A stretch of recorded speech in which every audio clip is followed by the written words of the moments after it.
እነዚህን የምታደርጉ ከሆነ መውለድ አትችሉም።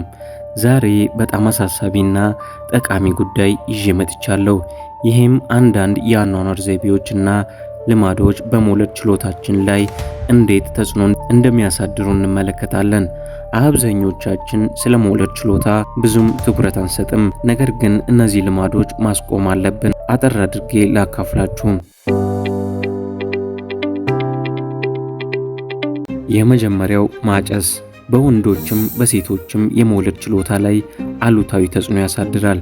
በሴቶች ላይ የእንቁላል ጥራት በመቀነስና የማህፀን ችግሮችን በመፍጠር የመውለድ ዕድልን ይቀንሳል። በወንዶችም ላይ ደግሞ የወንድ የዘር ፍሬን ጥራት በመቀነስ የመውለድ ዕድልን ይቀንሳል። ሁለተኛው አልኮል መጠጣት። ከመጠን በላይ አልኮል መጠጣት በወንዶችም በሴቶችም የመውለድ ችሎታ ላይ ከፍተኛ አሉታዊ ተጽዕኖ ያሳድራል። አራተኛ የአደንዛዥ እጽ አጠቃቀም በሁለቱም ጾታ ላይ ከፍተኛ የሆነ አስተዋጽኦ ያደርጋል።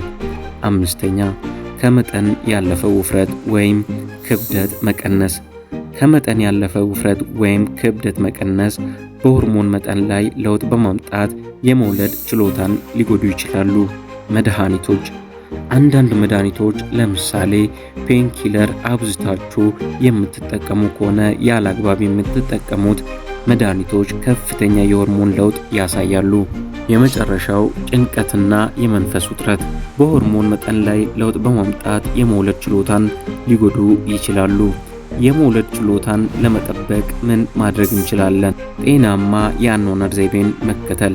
ጤናማ የአኗኗር ዘይቤን በመከተል ጤናማ ምግብ መመገብ፣ አዘውትሮ የአካል ብቃት እንቅስቃሴ ማድረግ፣ በቂ እንቅልፍ ማግኘት የመውለድ አቅማችሁን ከፍ ያደርጋሉ።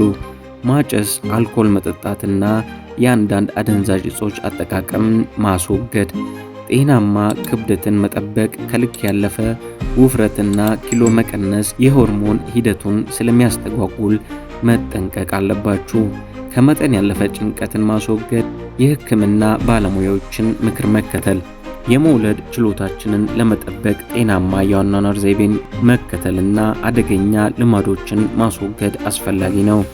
ስለ መውለድ ችሎታ ተጨማሪ መረጃ ከፈለጋችሁ ፓርት 2 ብላችሁ ኮሜንት ላይ አስፍሩልኝ። ይህም ቪዲዮ ጠቃሚ ሆኖ ካገኛችሁት ላይክ እንዲሁም ሰብስክራይብ ማድረግ እንዳይረሳ። ሀሳብ አስተያየታችሁን ኮሜንት ላይ አስፍሩልኝ። ለቻናሉ አዲስ ከሆናችሁ ሰብስክራይብ በማድረግ ቤተሰብ መሆን ትችላላችሁ። በቀጣይ ቪዲዮ እስከምንገናኝ ድረስ ኢትዮጵያ ትቅደም።